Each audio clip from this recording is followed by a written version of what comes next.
नमस्कार शेतकरी बंधूंनो, मी लहू रेवणनाथ पाटील धुमाळ आपलं स्वागत करतो विश्वासाचा आणि खात्रीचं बियाणं पुरवणारे दुकान ओंकार ॲग्रो एजन्सीमध्ये. मागील वर्षी घाबरत घाबरत दिलेल्या प्रत्येक शेतकऱ्यांना व आपल्या आवडीच्या बियाण्याच्या सोबत लावलेली तानाजी मका मी यावर्षी मोठ्या प्रमाणामध्ये शेतकऱ्यांसाठी उपलब्ध करून दिलेले आहे. तुमच्या आवडीच्या मकापेक्षा सुद्धा जास्त उत्पादन आलेले तानाजी मका याही वर्षी मोठ्या प्रमाणात शेतकऱ्यांना लागवड करून तुमच्या मकाचं उत्पादन वाढवून घ्या.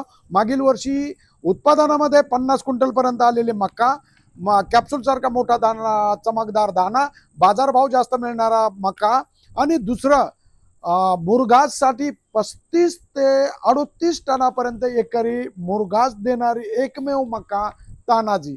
तेव्हा लक्षात ठेवा, चालू वर्षी खरीप सीझनमध्ये 2026ला शेतकऱ्यांनी तानाजी मकाची पेरणी करून जास्तीत जास्त मकाचं उत्पादन घ्यावं आणि जास्तीत जास्त मोठ्या प्रमाणात मुरघास तयार करून आपलं उत्पादन वाढवावं हीच विनंती. धन्यवाद. जय महाराष्ट्र.